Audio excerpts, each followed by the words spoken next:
Hej med jer. Jeg er på vej ud at køre, og når jeg kører, så kommer jeg altid til at sidde og tænke, og lige før jeg startede bilen, der sad jeg og snakkede med en kollega, og jeg har mega meget lyst til at dele nogle af de her tanker med jer. Så nu er jeg holdt ind til siden, jeg har sat mit kamera på holderen, og den står til at filme, og jeg kan se, at jeg har 13 minutter tilbage, så jeg skal tale hurtigt. Men nu kører jeg, og så deler jeg lige nogle tanker med jer her. Noget af det, vi talte om, det var det her med, altså det var selvfølgelig den her frustration over den her store forskel, der er i hesteverdenen, og hvor frustreret man er over, at det er så opdelt i den traditionelle og den anden hesteverden. Og i virkeligheden så laver den traditionelle hesteverden en masse fejl, som vi kommer til at stå og pege enormt meget fingre af. Egentlig med rette. Men det værste ved det er, at den der traditionelle hesteverden ved faktisk ikke måske helt, at de laver så mange fejl. Og det lyder virkelig dumt, og det lyder måske nedladende, og det er ikke min hensigt. Jeg tror mest, det handler om, at man er opdraget på en bestemt måde, og det tror jeg er vigtigt at forstå, og så tror jeg, det er der, vi skal lave om på noget. Jeg tror simpelthen, at vi skal måske lade være med at se så meget på de konkrete fejl, og så skal vi se på, hvor er det hvor opstår det henne? Hvorfor er det blevet sådan, at man kan ride en hest så hårdt, og så se bort fra viden, og egentlig negligere konkret viden om, at der er noget, der er forkert fysisk for hesten, og der er noget, der er forkert mentalt for hesten, og der er noget, der er for hurtigt, og der er alle de her ting. Hvordan kan man egentlig diskutere det? Og det undrer mig. Det har undret mig mega længe, hvorfor at der egentlig er så lidt viden til rådighed i den traditionelle verden. Og når jeg siger det, og nu rammer jeg måske nogen, og det er virkelig ikke, nu siger jeg, det ikke min henseende, men det er det jo selvfølgelig lidt, for ellers så gør jeg ikke det her, men det er ikke personligt. Det er virkelig sådan en helt overordnet tanke, som jeg er blevet opmærksom på. Og det er det her med, hvis jeg og alle, en hulsmasse, jeg vil sige alle dem, jeg kender i min del af hesteverdenen, alle dem, som træner hest på lidt en anden måde, og tager så lidt langsommere træning, og kommer i mål lidt senere, og sådan noget, men har sådan meget hestevelfærd for øje. Måske er det alle os, som kritiserer den traditionelle hesteverden rigtig meget. Jeg tør godt sige helt specifikt, jeg tør godt tale for rigtig mange her, at hvis jeg skal på et kursus, al den tid jeg har brugt på at uddanne mig selv, hvor jeg har taget afsted på et kursus med en anden instruktør, og jeg har været i udlandet, og jeg har 2 dage her, et weekendkursus der, og hjem og træne hesten, og til foredrag med dem her, og købt den her nye bog, og alle de her gange, man gør det, så er det helt naturligt for mig og for mange af mine kollegaer, at det bruger vi som promovering. Det lægger vi ud på vores social media, det lægger vi op, det siger vi til folk. Vi møder en anden kollega og siger, hold kæft mand, ved du, hvad jeg lige har fået tilmeldt mig? Jeg har sgu købt en billet til det her. Gud, nej, hvor fedt, hold det op og så videre. Og det kan også være, at jeg møder en kollega, som siger, hey, næste weekend, der skal jeg på kursus, og det skal jeg med dem her. Og man er sådan lidt, hvem fanden er det? Ja, det ved jeg sgu heller ikke helt. Men de har fat i et eller andet, tror jeg, fordi jeg har set deres heste, eller jeg har hørt, hvad de snakker om, eller jeg læste noget, eller jeg har hørt en sige noget virkelig godt om. Så jeg tager fandme afsted, fordi jeg er sgu lidt nysgerrig på, hvad det er for noget, hvad det kan bruges til. Vi bruger det her som markedsføring. For os så er det bare sådan en, når vi kan komme ud og tage ny viden til os, så er det noget, som vi siger, prøv at se her, jeg lærer noget mere, jeg lærer noget nyt. Så prøver vi at lade være med at gå 100% i en retning måske. Det vil sige, vi står ikke i mesterlærer. Vi står ikke i lærer ved én træner. Det kan godt være, at vi har en favorittræner.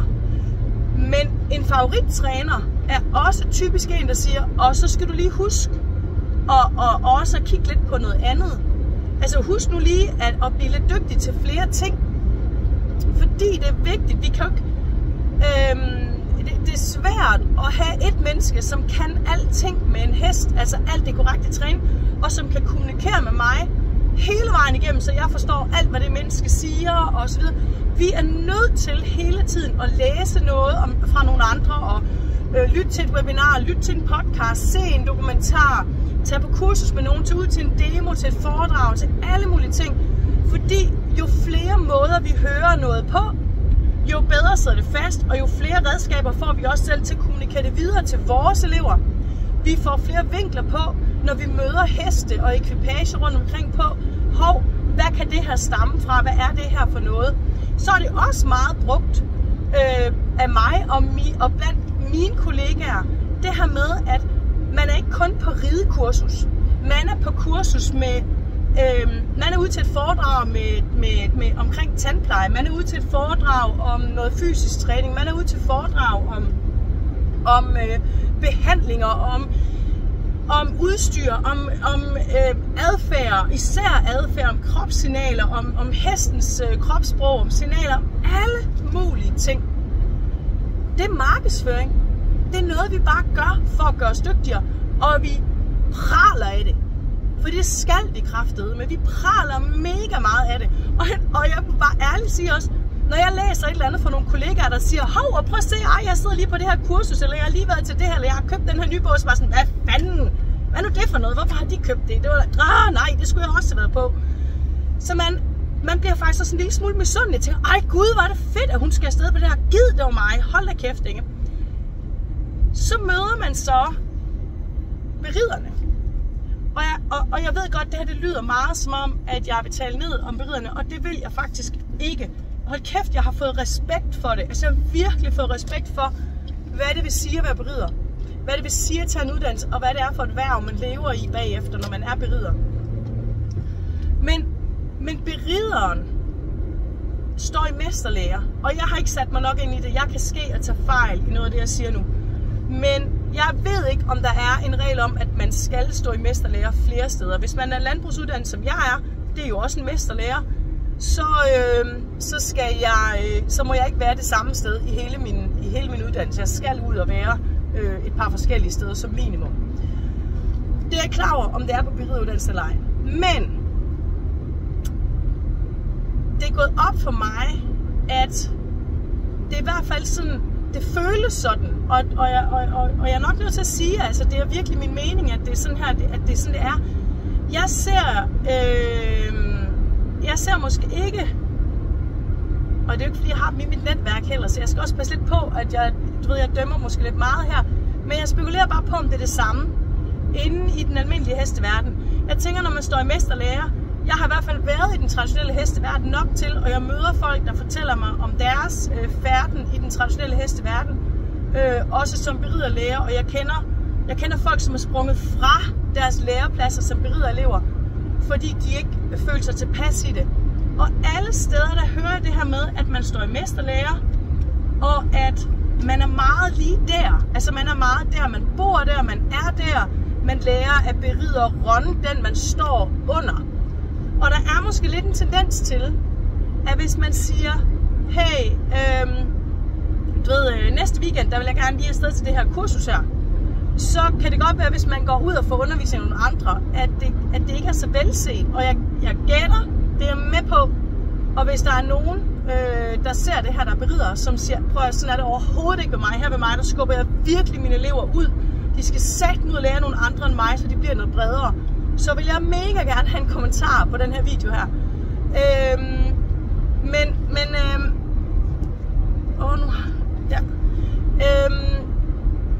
Men jeg tror bare, at den overordnede tendens er til, at når man står i mesterlære, så lærer man af ham eller hende, man står i mesterlære hos.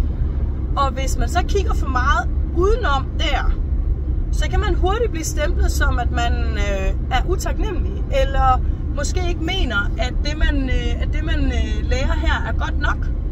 Og hvis det er tilfældet, så er det jo klart, at vi er i gang med at lave en kultur i den ene hesteverden, som begrænser vidensindtag, og en kultur i den anden hesteverden, som motiverer til ny viden. Og det føles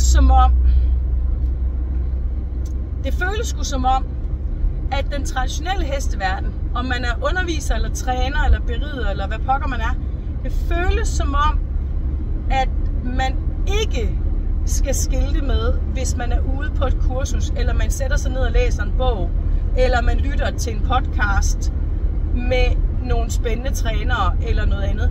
Det lyder for mig, det virker for mig som om, at det er meget noget, man helst ikke skal skilte med for meget. Måske lidt, sådan føles det som om, at det er lidt fordi, man egentlig ikke, altså fordi hvis man begynder at gøre det, så er det det samme som at sige, at man ikke ved nok. Og ved hvad? Jeg har for mange år siden hjulpet en lokal rideklub, hvor at bestyrelsen bestod af 5 medlemmer, 5 dejlige bestyrelsesmedlemmer, men som havde nogle gevaldige problemer. Og da jeg foreslår og siger, at det kan løses ved, at de får noget rådgivning udefra, blandt andet af en dyrlæge, som I kan spørge til råds, så er reaktionen faktisk ikke, at det har man ikke råd til. Det er ikke pengene, der er den største bekymring. Der bliver faktisk meldt ind fra den her bestyrelse, at det dur simpelthen ikke, fordi så tror opstallerne jo, så mister opstallerne tilliden til bestyrelsen, fordi de tror jo, at de ikke ved noget. Og det eddermamer lidt efter ting, som ikke de tror ikke, vi ved noget. Så tror de ikke, vi ved det. Og måske er det det, der er sådan en fejl i vores hesteverden, altså en kulturmæssig forskel, at der er ligesom den del af hesteverden, som jeg tilhører, hvor at vi elsker viden, endda også viden, vi ikke altid kan bruge til noget. Altså vi er også nogle gange afsted til noget, hvor vi tænker, ja, det ved jeg sgu ikke helt, men lad os tage afsted og se det. Det er måske, du ved, det vil jeg godt bruge pengene på. Og måske lidt en anden del af hesteverdenen, hvor at man er sådan lidt sådan, men vi skal passe på, at vi ikke kommer til at virke, som om vi ikke ved noget. Og den her forskel i, hvad viden er. Når vi indtager viden, er det så en falliterklæring? Eller er det et signal på, at man er fremme i skoene og vil noget? Er det god markedsføring? Og det synes jeg fandme er noget, man skal tænke lidt over. Og det er virkelig en opfordring til, altså jeg gad virkelig godt, at der var nogen, der ville kommentere og skrive her, hvis de sørger for at sende også deres elever. Altså jeg tænker også, det behøver ikke at være berider, men det kan også være trænere, og det kan være, hvad ved jeg, standansvarlig. Jeg er helt og holden af den, altså nu, al den tid jeg har undervist, der har jeg altid sagt til folk, at de skal sørge for også at få noget input fra andre. Og jeg har endda mennesker, som jeg kan sende dem hen til, altså et kæmpe netværk, og sådan, jeg tror, du skal prøve det her, det vil virkelig være noget for dig, eller hvad med, at du prøvede at deltage i noget med den her person, eller dem her, eller få noget hjælp af hende her, eller noget.